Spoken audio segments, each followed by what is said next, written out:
In this video I'm gonna give you a little tour of my nursery that I made right here in Ouagadougou, Burkina Faso. So I've been here for around a month and I've been trying to grow different varieties of lettuce and tomatoes in different systems and in different substrates, so like soil, Coco Coir and clay pebbles. So just to try to learn some more and see what grows well in which conditions. So I'm just gonna show you around and I will explain basically whatever I was trying to understand and what I understood so far. So hope this video is helpful for you. Let's get started. So this is an overview of what is going on. So what I have right there is what I call box 1, this is box 2, and this is box 3. Then here we have the self-watering planters. I have two different clusters, 3 and 3, because the substrate is different, you will see that. And here is basically, I've been recently transplanting some of the seedlings from box 1 into Kratky systems. We'll just have a little tour. Let's start with box 1. So in box 1, so right now it looks a bit like a mess because I forgot to water this morning, and here we have a very dry climate and it's hot. It is the dry season right now, and if you're not careful with your watering, you can have everything dry up really fast. So I've made this mistake a couple of times because I'm lazy and I tend to get a bit late in the morning.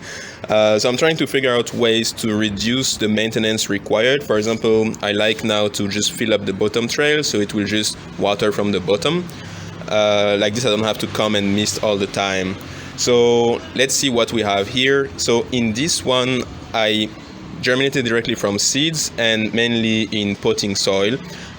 Here, what you see here is Coco Coir, and it wasn't there before. It's because when I was doing the transplant, I didn't have any bottles ready for these two, and maybe this guy there. And so I had Coco Coir at hand, so I just put them back with it, but they don't seem to like it very much. The management is different with Coco Coir and potting soil. But so here we have Iceberg Lettuce. So it grows like that and it has this little dent on the leaves. Now, something I find a bit weird here is I don't know why they grow so elongated. And I don't like that because they just fall and I feel like that's not normal. And my assumption or hypothesis is that I didn't plant the seeds deep enough. So I'm wondering maybe that's the cause of this way of growing. Here we have Feld Salat.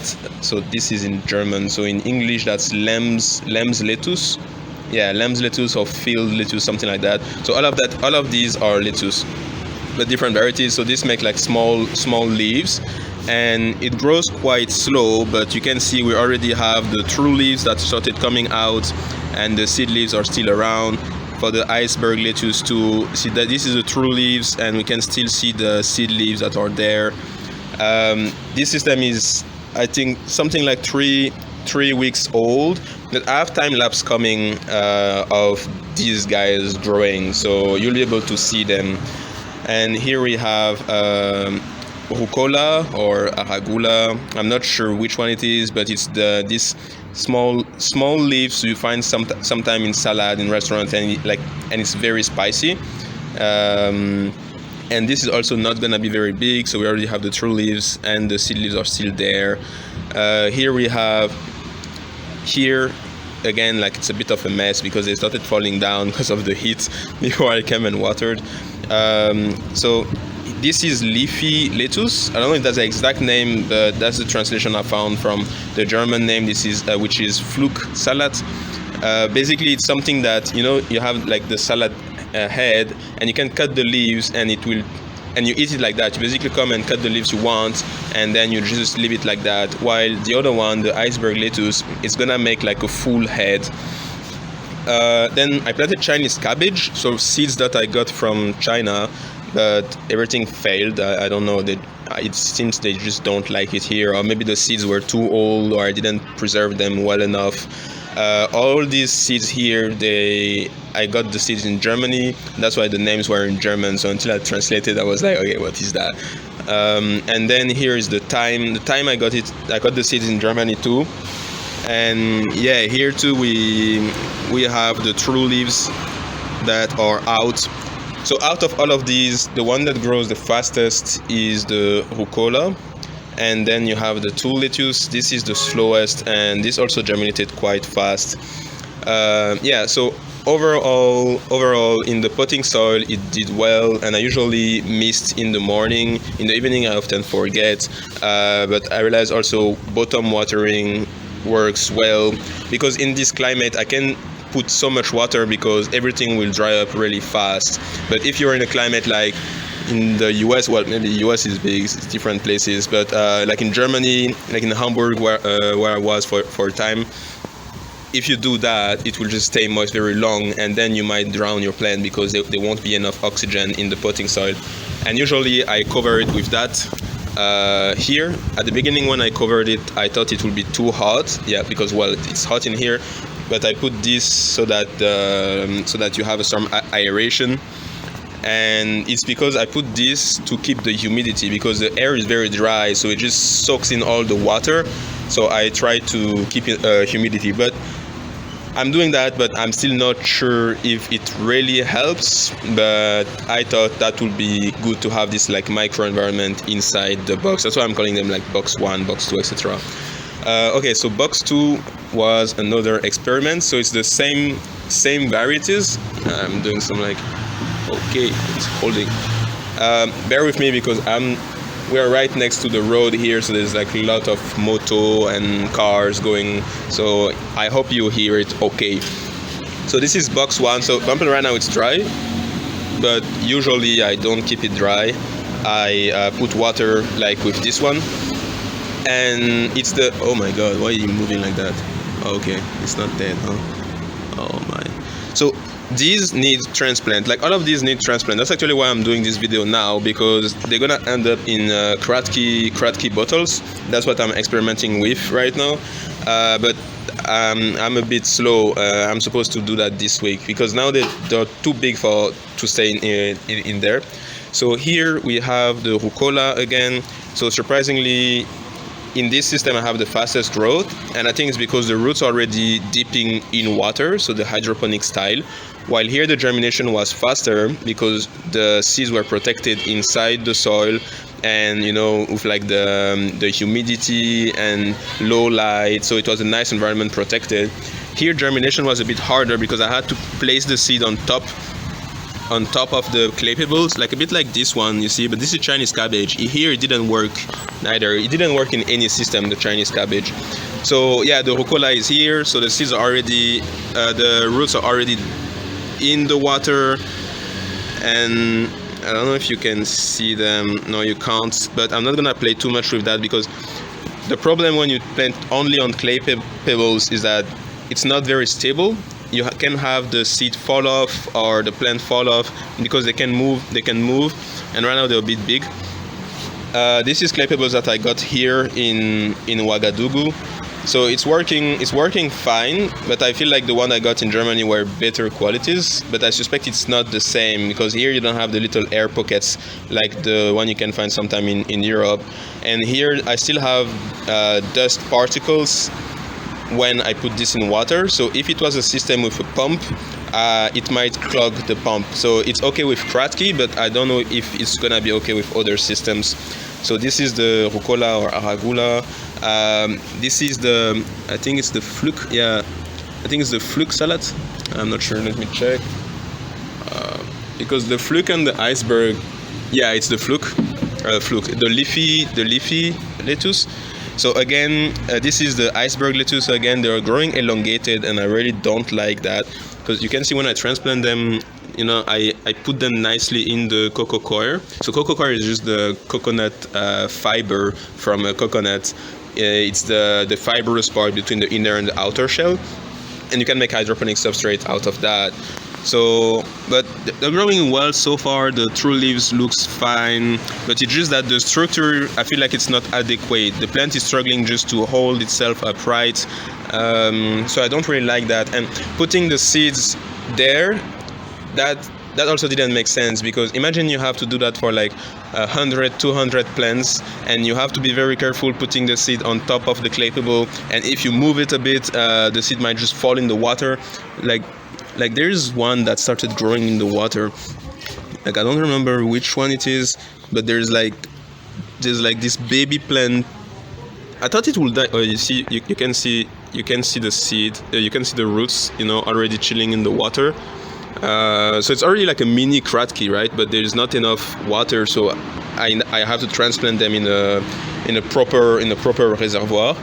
And here you have the lamb's lettuce, so you can see the seed. They went in the water. It's growing well. So the advantage here is that the plant got to put its roots in water as soon as possible, but this could be done if I made them germinate directly in a finished kratky bottle.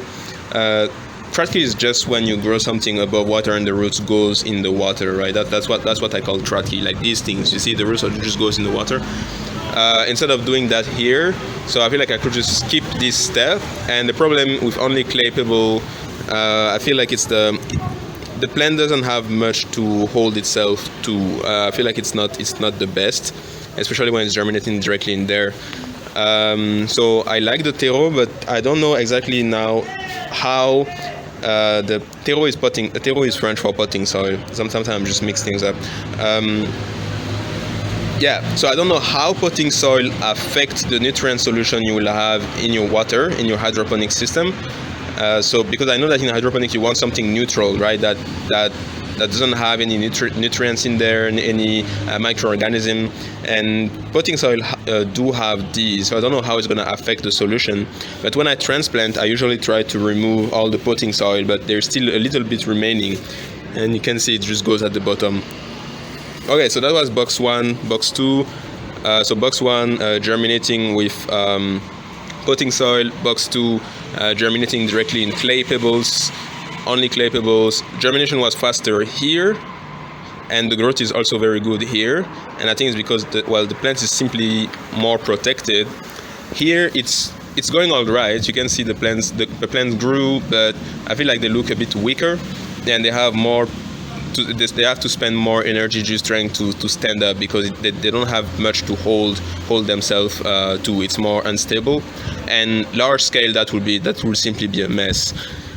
This is box 3, so I did it maybe like 1 week or 2 weeks after these two, so it's maybe like 1 week and a half something. So the main point here, I wanted to compare germination and growth of the seedlings between potting soil and Coco Coir. And the main player here was tomatoes. So tomato seeds that I got here in Ouagadougou, and I wanted also to compare with the same varieties of lettuce that I grew there. So let's start with the lettuce. So again, this is fluke salad, so it looks nice. It grew quite well. This is the fluke, the leafy lettuce. This is the lambs, I think. No, this is the rucola or arugula. It's also doing well, but I feel like the growth is slower than in these two other systems. This is the Iceberg Lettuce. It looks okay too. It's less elongated than in the others over there. And then we have the Lamb's Lettuce, so the slowest growing one, and it also looks okay. The true leaves started to come out. So that's all right. Chinese cabbage failed, and I don't know if I put something in here, I'm not sure. So same system here. I usually try to water from bottom, so I just fill in the trail and then I mist.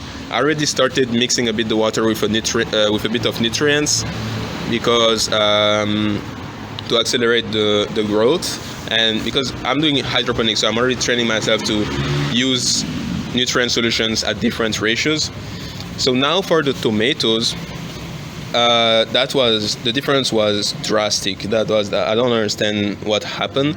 So I planted the same day in the same way, but in the Coco Coir almost everything failed, and even the best looking one has like these weird leaves.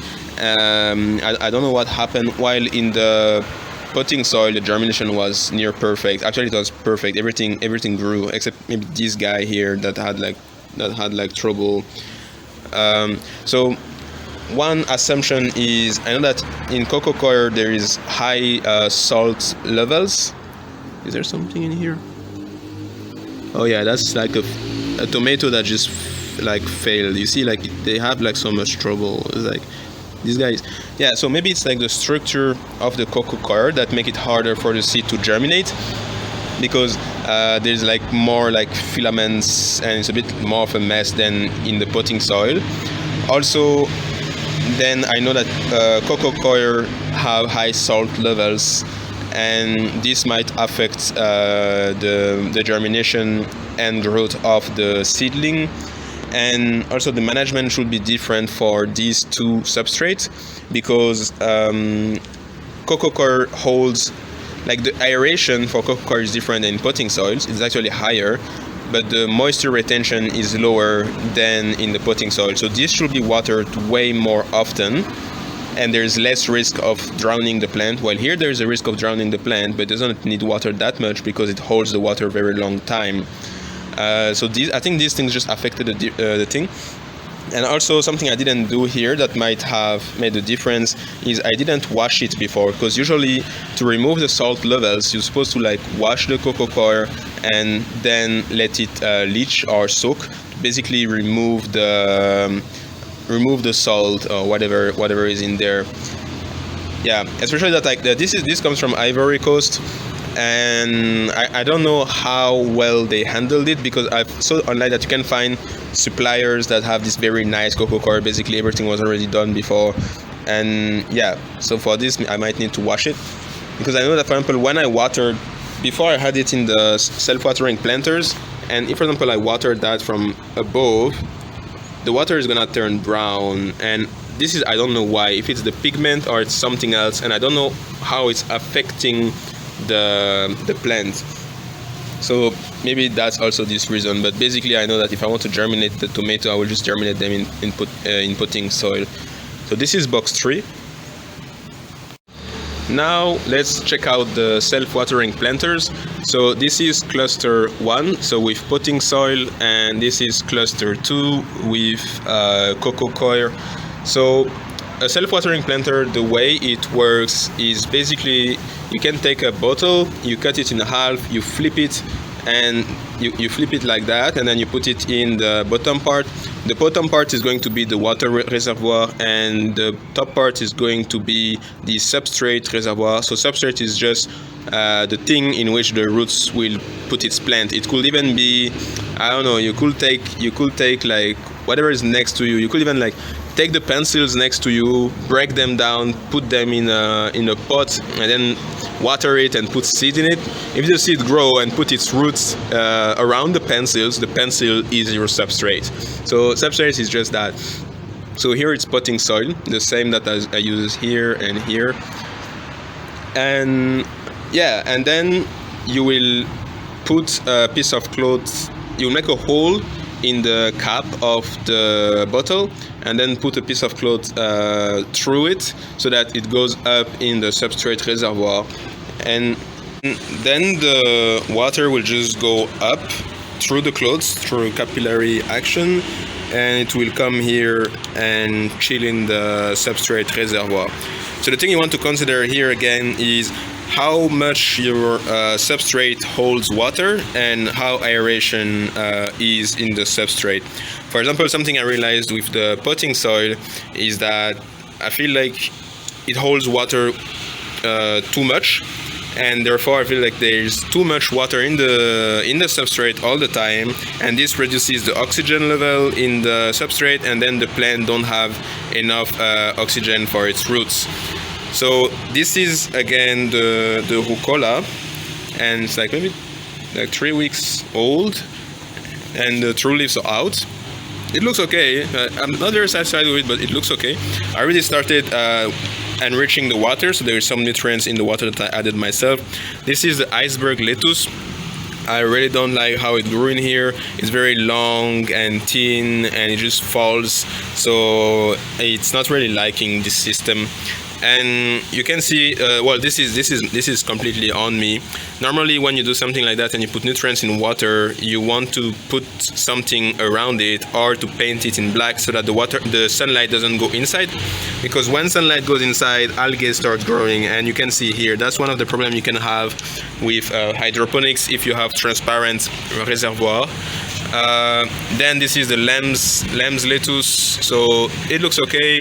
And this is a cluster too, so it's the same varieties, but in Coco Coir. So here I feel there is more oxygenation, so you can't see it properly here today, but I feel like there's more aeration and the moisture is okay, but maybe not enough moisture. So I'm gonna try to combine the two, because since again it's very hot and dry here, I feel like the evaporation rate to the top is maybe too high, and therefore the moisture is a bit low for the plants. But they're growing. I feel they're growing a bit slowly. So this is from the 5th. So they're growing like kind of slowly.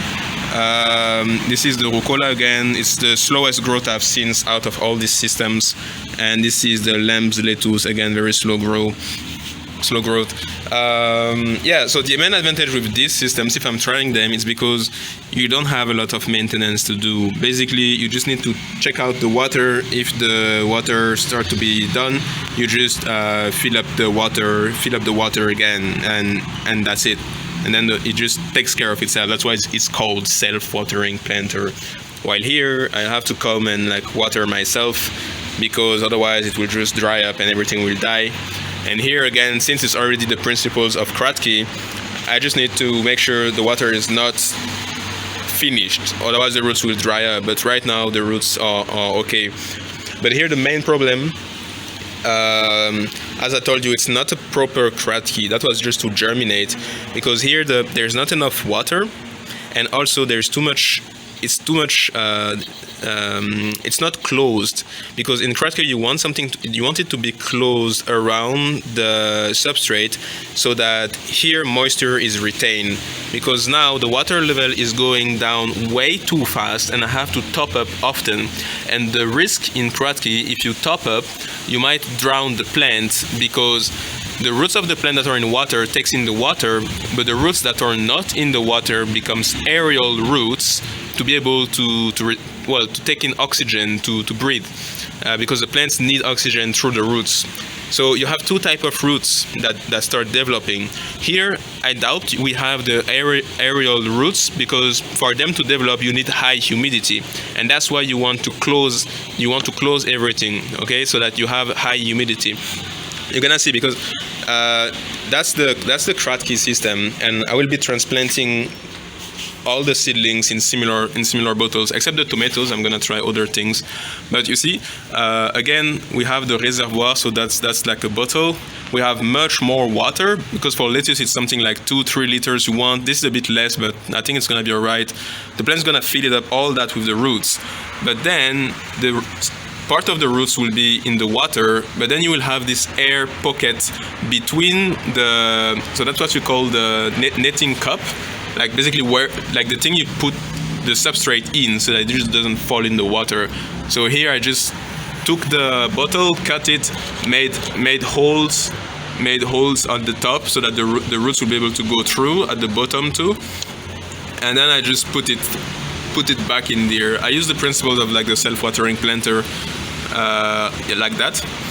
And at the beginning, it's important that the water touches this, so that the water will go up and touch the roots of the seedling in the substrate, in the meantime that the roots become long enough to be themselves in the water.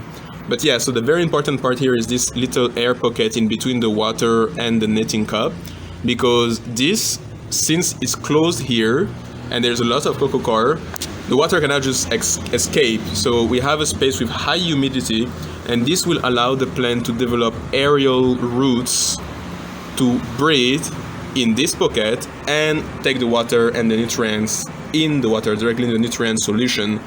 And the water is going to go down, and the roots are going to follow the water all the way to the bottom, and this air pocket is just going to keep expanding, and we'll have more and more aerial roots. So now, as I was saying, if you just come and top up, you might risk to, like, let's say the water is here and the roots are dipping in here, and you just top up here. Well, all of these here, they became aerial roots, so they breathe, they need oxygen, and you just come and put water in there, and you basically drown the whole thing, and you're just gonna kill the plant if you do that. So that's why you want maybe to have enough water and a slow evaporation rate so that everything kind of like advance at the same time. But well, I'm not even there yet, you know, I just set them up. I didn't even reach harvest stage, so we'll see how it goes. For these and these, I have like step-by-step guides that's coming with how to set up one of these. I don't have guides for these seedlings here, but I will make some. So yeah, so that's pretty much what's going on here. Now the little side projects of the papaya, I just want to see how it grows. It took a bit of time to germinate, but it looks okay. That's this thing that I use to mist. It's pretty useful because you just need to like keep pressing. This, I don't know how you call that in English. I have no idea how you call that in English, so let's just skip it. I have the mint. I have the mint growing. So again, this is like the Kratky style with the water bottle. I'm trying to close it so that the humidity become high enough, and I can already see the roots developing. You can see them here, and I already added the nutrients to a certain ratio that I keep track of because it's important. Hydroponic is a lot about the nutrient solution, and avocados that I keep on failing with. I don't know, it's maybe like the 8th or 9th, and they just don't grow. So I'm maybe making a mistake somewhere. I need to like figure it out. And yeah, and like for most of these plants, I took pictures every day, so I'll make time lapse on how they grew. So yeah, stay tuned. Hope you liked it, and bye bye. So I think one of the biggest lesson I had from doing these things here is I was able to compare how the same plants or the same systems work differently in different climates. Because before I used to do that in Hamburg, I mean not that much, but at least starting, and that's like a whole different game because in Hamburg, in Germany, so you have the rain all the time. So outdoor systems, you need to consider that it's gonna rain on it. Here in Burkina Faso, at this period of the year, we're not gonna have rain for like 4 or 5 months, so you don't even calculate the rain. But here the air is super dry, so everything dries up, and the sun is even too much. It's like if I just put them under the sun, I basically need to protect them from the sun because it's just gonna fry everything. I fried a couple of plants like that, like boom, just like that. It just woke up late and wake up in the morning, there wasn't enough water to buffer the heat. Everything just dried up. Like by drying, it's like it becomes crispy. That's crazy. While in Hamburg, it's like humid all the time, so if you water, it's gonna stay for a long time. But that means that if you overwater, you're the risk drowning the plant. While here, if I overwater, I know it's gonna evaporate and just dry up. So yeah, so wherever you are, you need to be careful of like the local conditions. The humidity, in the air, the sunlight, the wind, the temperatures. For example, in hydroponic, temperature is very important because if you have a lot of sun and it hits, hits up your reservoir, the plants won't be able to take in nutrients because it can take nutrients only at certain temperature. So you need to take that into consideration. Yeah. So yeah, just try to think about it, look at videos online, and figure out what works for your local conditions. I think that's the most important. All right, peace.